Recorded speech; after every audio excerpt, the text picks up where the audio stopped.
ကျော်ကိုက50ကျော်နည်းနည်းတော့အာနာမိတယ်နော်ရေထုံခံစားတဲ့အချက်ကရွယ်နဲ့ချာနာခြင်းဆိုင်ကလာ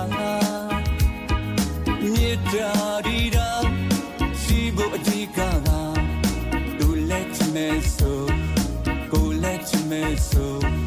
ဝေကတော့ပြီးတော့ပါလေကွာအသက်ချင်းကွာပြီးမဲအချက်ကမကွာဘူးအလုံးထမ်းမင်းကိုပို့ချတာ